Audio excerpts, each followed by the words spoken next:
This is Dance Studio 411, where we answer your real-life questions about your toughest studio life predicaments. Parent problems, teacher turnover, student challenges, policy dilemmas, and so much more. Let's talk about what's keeping you awake at night and what you can do about it. Here are your hosts, Suzanne Blake Garrity and Jill Tyrone.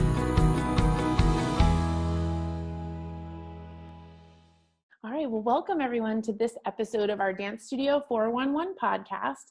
I'm really excited to welcome our special guest today, who is going to give us all sorts of great information. And we're really focused on optimizing your studio for growth in 2021. And if there was ever a time to get realigned on what needs to happen for your studio growth in 2021, it's now.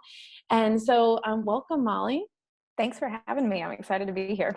Exactly. Well, Molly is going to give you all sorts of great advice today, but she is the digital marketing specialist of Jackrabbit Dance, inspires, motivates, and educates dance studio owners on how to leverage cloud-based software to grow enrollment, increase revenue, and retain students. Molly's a lifetime dancer turned marketing professional, and she couldn't be happier doing what she loves in support of the industry she loves. Well, you are in good company here, Molly. I know, I can feel it. I love the energy already. Good. Yeah, it's always so helpful when you find someone who has a passion for the dance industry plus a smart marketing approach. So, I mean, you fit right in here with the crew. There's never something more inspiring than talking to a marketing person who understands that the dance business is unique and special and it needs a sensitive eye, but a smart approach. So thanks for being here. Of course. Yeah. So, and a little bit about, all of our podcast listeners who have gotten to know myself and Jill, or my business partner here in the team. We have been early advocates for use of cloud-based studio management software. Gosh, for over a decade. I think in my own dance studio, we were early adopters of Jackrabbit in 2011. And, I like to think of cloud-based software as my employee that works while I sleep and also doesn't complain and always has a positive attitude when I turn it on. That's my kind of personal philosophy about it all. We could use more people like that. Exactly. It's like people say, well, I don't know if I can afford it, but I know you're going to kind of go through some talking points to really help us with optimizing for growth. And if we're coming off the heels of a full, almost what feels like a year and a half of every month feels like a year, right? And so, so many studio owners right now, they're like, okay, what can I do if I still am facing low enrollment and all of this other thing? So I'm going to let you kind of kick it off with some of the areas to focus on ensuring studio growth, because, we can't, the pandemic is still here, but there's things we can do. So I'll let you kind of kick it off.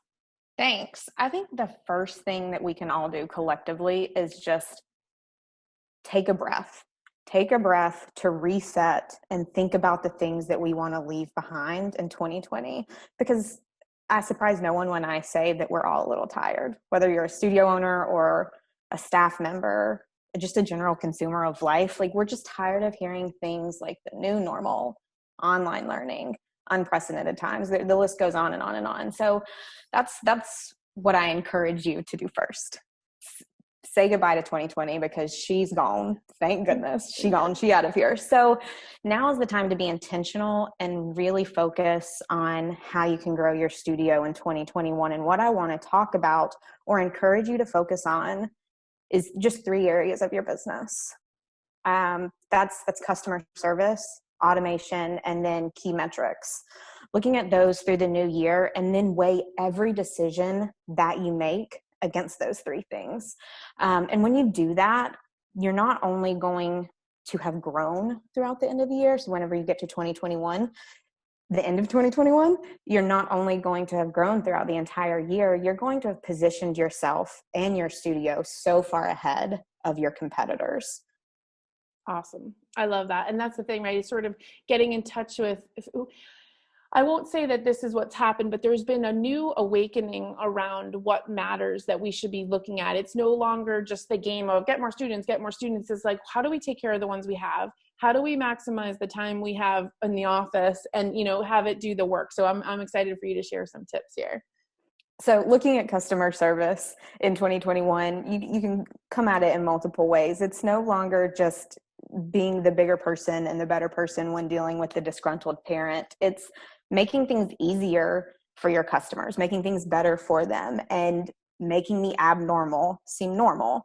So whenever you're talking to your customers, are you getting things to them that they need?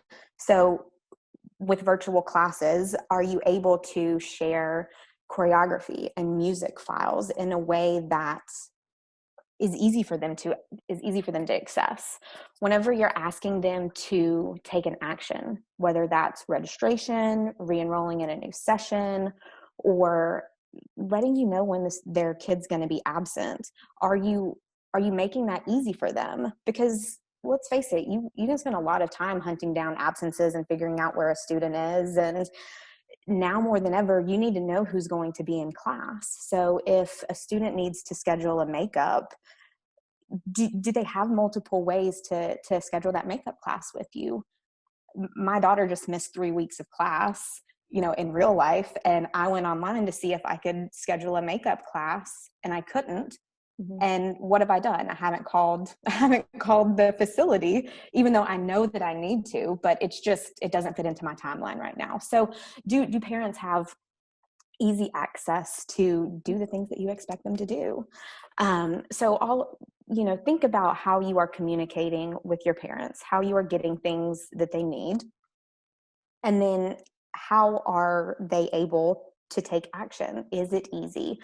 And then if you do have a digital portion or a part of your studio is digital, did they have easy access to classes?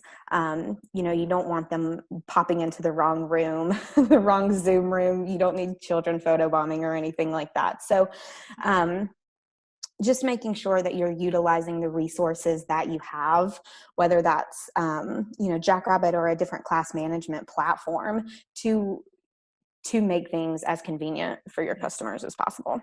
Yeah, and it's so true. I mean, if we weren't already thinking about this, now is the time, because parents they're doing their life at 10 o'clock at night, 6 a.m. in the morning, very much on the fringes of your probably woman office hours.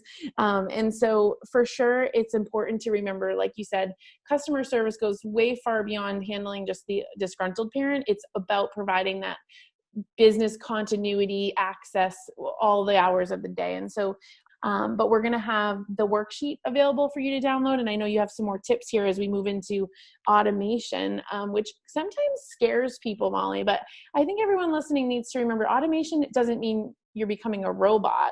It actually does something even more magical. So I'll let you kind of get into that. Yeah, I like the term auto magical. That's one of my favorites.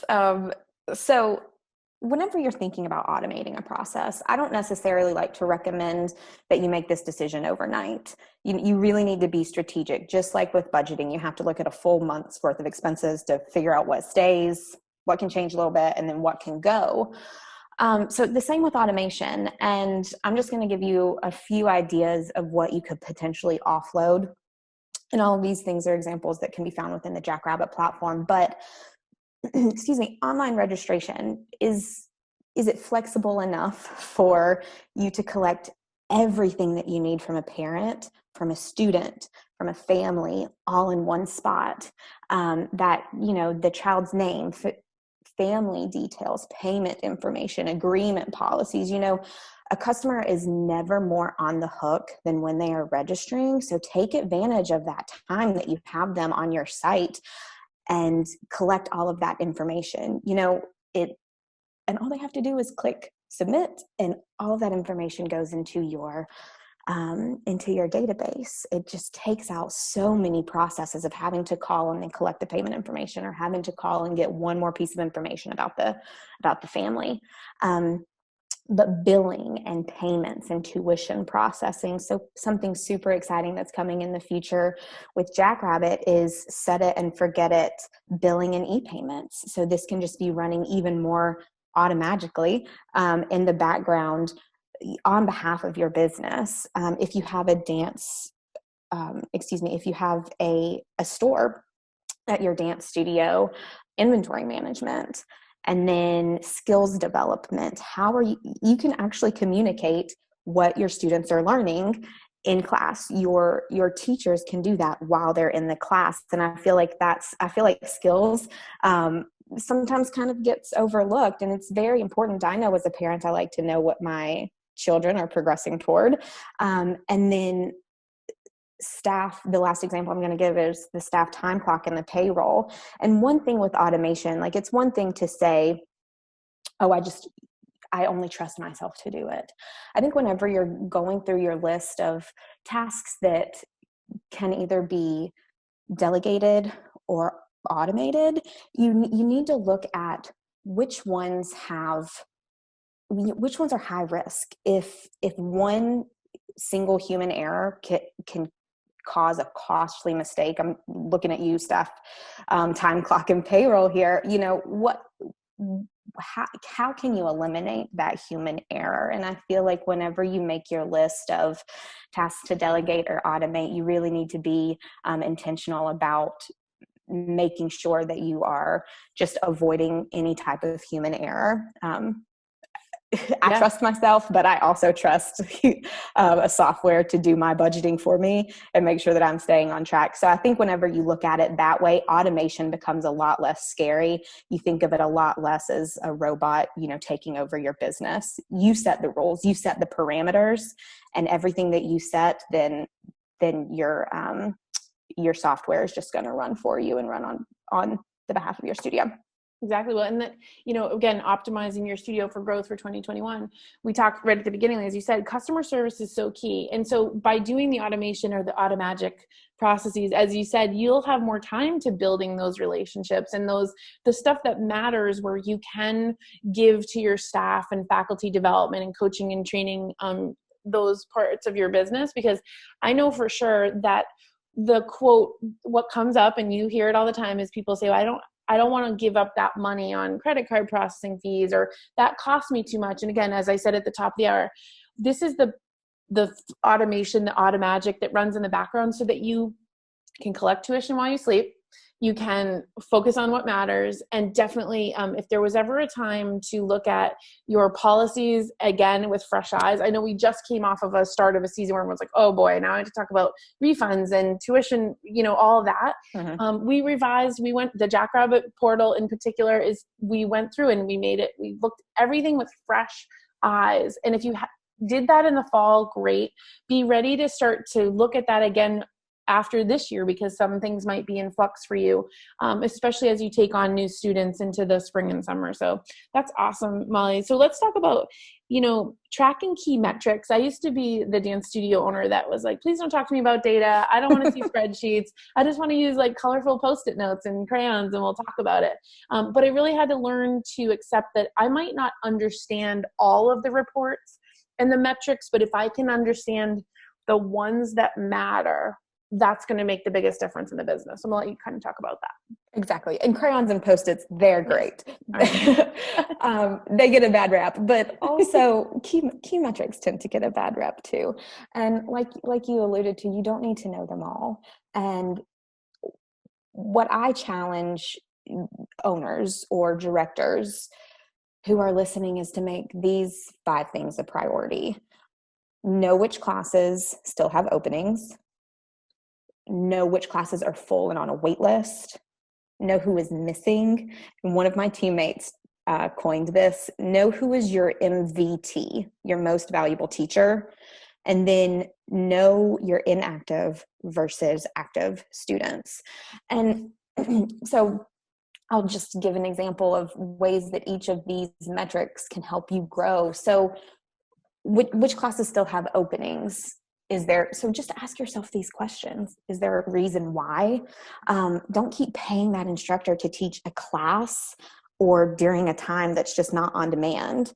If you have a spot if you have 2 of the exact same classes with openings, just combine the 2.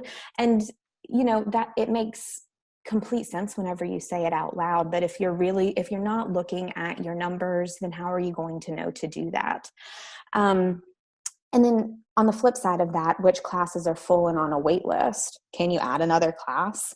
If you don't know that you have 2 on-demand classes and you have 3 open time spots where you could replicate that class 3 other times, that's just leaving money on the table right there. And if you're not looking to your data to see what classes are full and on a wait list, what opportunities that you have, you're just you're not going to grow the way that you should in 2021. Knowing what students continually miss, reach out to them. This combines your key metrics with your customer service. Reach out to them. Why are they missing? How can you extend customer service? And you might learn a few interesting things along the way there. Mm-hmm. But your MVT, your most valuable teacher, wish I could take credit for that. Didn't come up with it. So look at your retention rates and then break it down by instructor. Because Susie is so bubbly in personality doesn't mean that people just like Joan's class better, even though she's a little more subdued. So you might think Susie's the bee's knees, but if you're looking at retention rates by instructor, that's going to give you a lot of insight into instructor trends.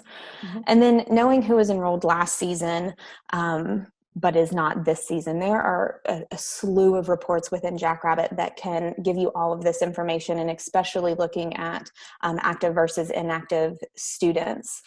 Whenever you think of key metrics just like that, it's so much easier to not get intimidated and like, oh my goodness, I'm not a metrics person. Well, whenever you think about it like that, everybody can be a metrics person to use your own data, your studio's data to grow. Exactly. Well, and honestly, this is the year where you can give yourself some grace in knowing that every dance studio and every children's activity center, for that matter, is facing low enrollment, and it's not your fault. We had a pandemic. We have a pandemic. So I know that sometimes we get very emotionally connected to a certain class that was on our schedule that maybe this year it's not filling, and it feels very upsetting to cut it out of the schedule. But remember, this is temporary, and what worked this year, it didn't work last year. And we have to be very flexible in the approach to know that, you know what, this is the ebb and flow, and every other dance studio out there is facing some variation of this common thread of lower enrollment combined with a difficult challenge of communicating, whether it's digital, hybrid, in-person, class size restrictions, what can happen, and all of those things. We have a whole sensitive heart to what everybody's been through. But if we can take on some of these talking points that you talked about, customer service, automation, key metrics, as things we do that are really fun and useful, you will optimize your studio for growth. And I'm convinced that the industry will bounce back stronger. We will be more savvy, and we will be more ready to welcome those students when it makes sense for all those families to come back. And I appreciate your time, Molly. You guys are so awesome. Jackrabbit, of course, there's a couple of things I want to share with our listeners. First, if you're thinking about dance studio software, or if you've never tried, a program such as this, you guys are extending a free trial for our podcast listeners by going to Jackrabbit Dance and you're extending to a 45-day free trial by using the code podcast45. So is that where they go right to the main website? Yeah, you can go to jackrabbitdance.com. Click on start your free trial, you put in that promo code.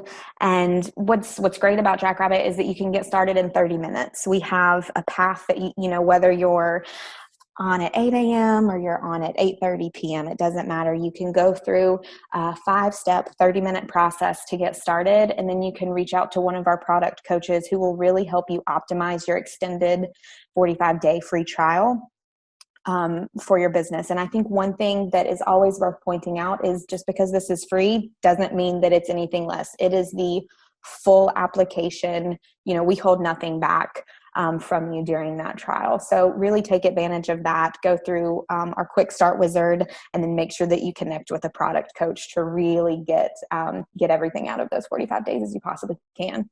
Awesome. Yeah. And we'll link in the show notes if you're listening and you're driving in your car. You don't have to write that down. We'll link it to the show notes, and also appreciate you giving our listeners the resource sheet that helps you keep your business thriving all year long, which is, of course, our goal here is that for everyone listening, helping you keep your passion for dance alive as you run and grow your business so that you can go back to loving what you do best and then feeling a new sense of love and appreciation for the things that are going to help you grow. So exactly. Yeah. Take a look at that resource sheet, whether you use Jackrabbit or another class management system or you don't. It's very important to us that you keep growing, that you keep moving forward. You guys, we don't only work with dance studios. We work with swim schools and gymnastics gyms all across the world. But I think it's great to point out that during 2020, we saw some of the most amazing flexibility, creativity from our dance clients. And like you said, you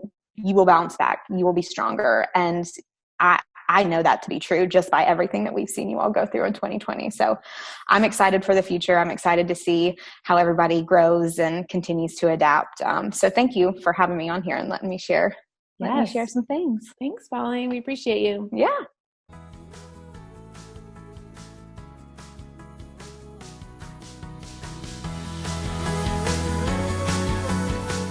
Thanks for listening to this episode of Dance Studio 411. Visit us online at dancestudio411.com for more great resources and to submit a question for a future episode. Our number one goal is to help you build a successful dance studio business and keep your passion for dance alive.